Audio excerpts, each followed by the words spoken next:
Pertajam mata batinmu yang ada di inti akal.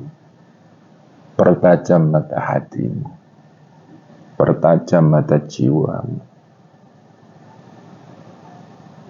Maka akan semakin luaslah cakrawala pengembaraan sukmamu.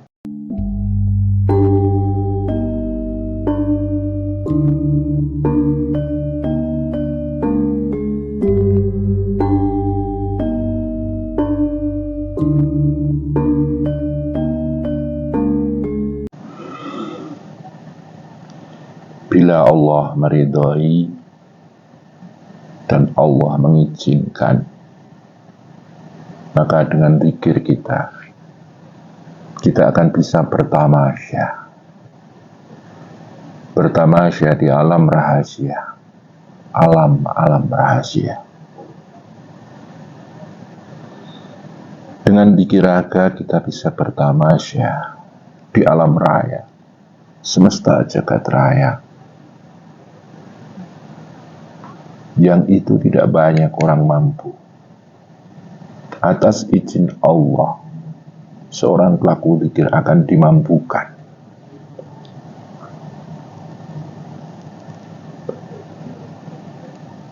Kita bisa melihat rahasia kehidupan di alam selain di dunia ini, yang wujud sifatnya hampir mirip dengan dunia ini. Di jagat raya dohir ini. Selanjutnya dengan zikir nafsu. Bila Allah mengizinkan, dengan ridhonya kita akan diperjalankan menembus alam azam. Ada rahasia kehidupan di sana. Alam tetangga setelah alam dunia ini. Alam azam sebutannya.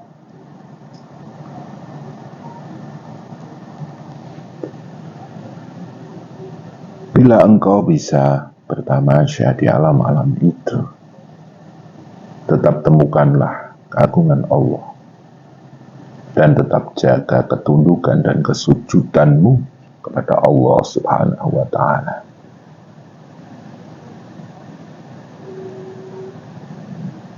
Setelah itu, apabila engkau zikir akal, engkau bisa menembus satu alam yang disebut alam mithal. Ketika alam itu, alam raya, alam azam, alam mithal, masih disebut alam dohir.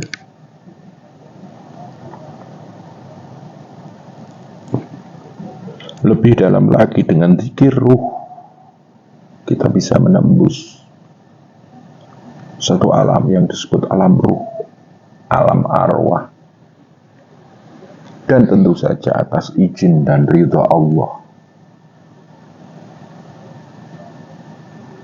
Ada rahasia di sana. Bertamasyalah ke sana. Insya Allah. Atas izin dan ridhonya Allah. Dengan zikir rasa atau zikir rasa, kau bisa menembus yang disebut alam wahidiyah. Ada rahasia di sana. Dengan zikir nur, kau bisa bertamasya di alam wahdah.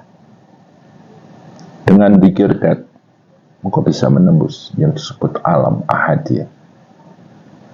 Itu semuanya bila Allah meridhai dan Allah mengizinkan.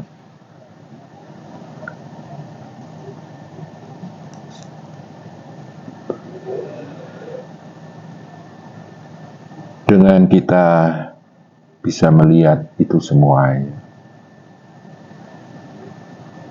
bertamasya ke alam itu, semakin jelas betapa agungnya Allah menata alam-alam itu. Yang di masing-masing alam dengan alam lain ada satu dinding yang disebut barzakh. pembatas. Mungkin bisa disebut dengan dinding jalalullah. Entah, tidak tahu. Lantas apa manfaatnya kita ke sana? Agar terbukalah cakrawala pikiranmu, cakrawala hatimu, bahwa kehidupan tidak hanya kehidupan dunia ini, masih banyak alam-alam lain yang perlu kita pahami. Dan mungkin secara ainul yakin kita bisa merasakan betapa agungnya Allah Subhanahu wa ta'ala menata alam-alam yang luar biasa itu. Di sana ada sirullah, ada rahasia yang menyambungkan rasa kita dengan Allah.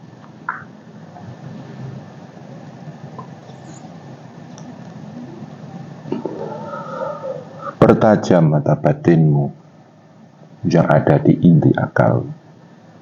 Pertajam mata hatimu. Pertajam mata jiwamu. Maka akan semakin luaslah cakrawala pengembaraan sukmamu.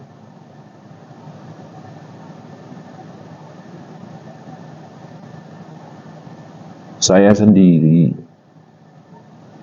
mungkin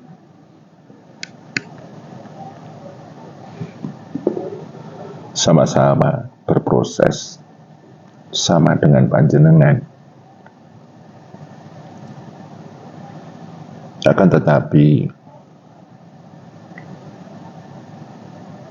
begitulah manusia, termasuk saya mungkin. Di alam dunia saja kita belum bisa mengagungkan Allah, puja-puji Allah, mengakui keagungannya, apalagi di alam-alam selanjutnya. Maka selesaikanlah puja-pujimu di alam dunia ini, ketundukanmu, kesujudanmu di alam dunia ini.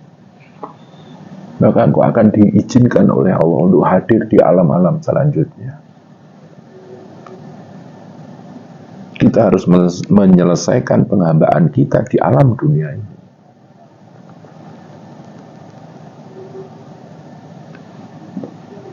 Ketika kita belum diperkenalkan oleh Allah atas alam-alam selain alam dunia ini, mungkin penghambaan kita di dunia ini masih belum maksimal. Maka perlu satu proses memaksimalkan keimanan itu.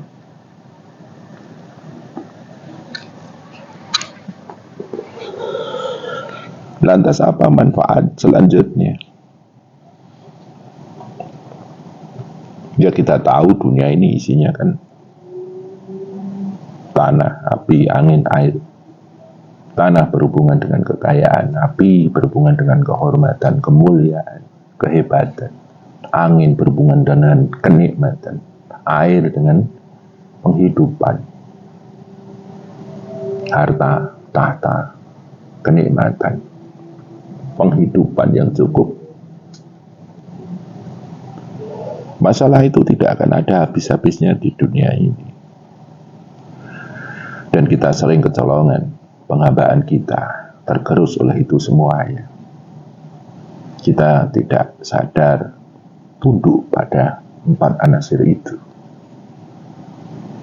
Padahal 4 anasir itu diberikan oleh Allah kepada kita agar kita menyempurnakan penghambaan kita, agar kita mengakui akan keagungannya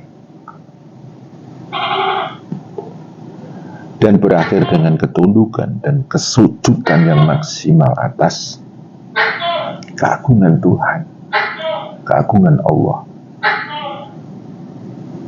dan satu persaksian bahwa la haula wala quwata illa billah, tidak ada daya dan kekuatan kecuali Allah, kecuali milik Allah, kecuali hanya milik Allah. Kita ini apa? Ada pun hanya diadakan, hidup pun hanya dihidupkan. Seandainya mulia, kita hanya dimuliakan. Seandainya kita menemukan kenikmatan pun hanya diberi oleh yang maha menciptakan kenikmatan itu.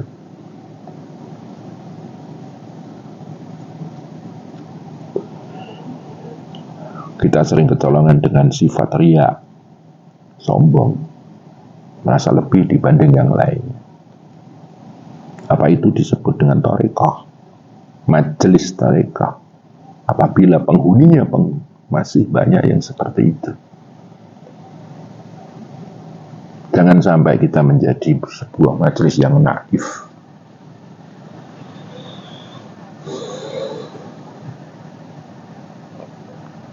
Hati-hati dengan hati kita. Benar-benar harus kita pandai-pandai menjaganya. Karena hati kita itu baitullah. Hati kita itu kalamullah. Hati kita itu arsullah. Jaga hati kita. Itu adalah bekal terbaik yang diberikan Allah kepada kita selaku manusia.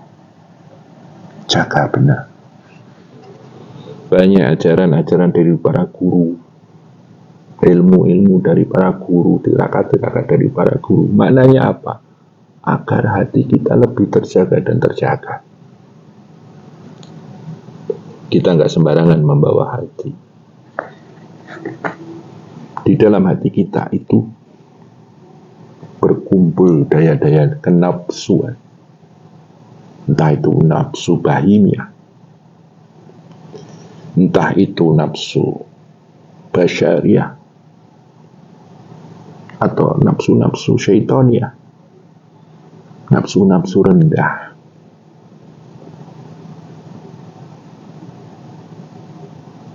Kita harus introspeksi, mawas diri, bagaimana kita membawa hati kita.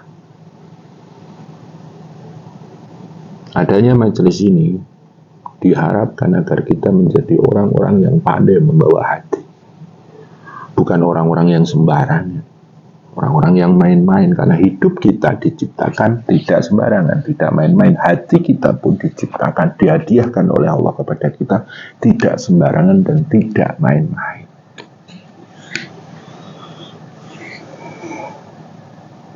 Kita katanya mengaku sebagai manusia bermajelis, majelis thariqah namanya. Tapi dalam faktanya masih banyak iri, dengki, hasud, riya, sombong, tinggi hati, merasa lebih dibanding yang lainnya. Apakah guru-guru kita yang mendirikan sebuah majelis yang kita memakai nama majelis itu, mereka akan ridho kepada kita? Seandainya kita main-main membawa nama majelis itu. Hati-hati membawa sebuah majelis yang berlabel tertentu. Itu akan berhubungan dengan guru-guru zaman dulu yang mendirikan majelis yang sama.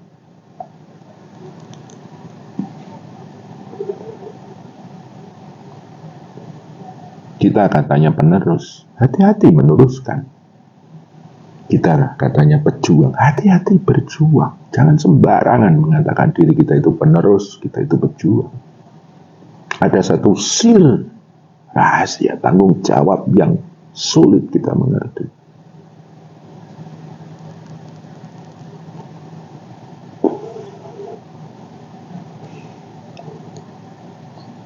Hati-hati.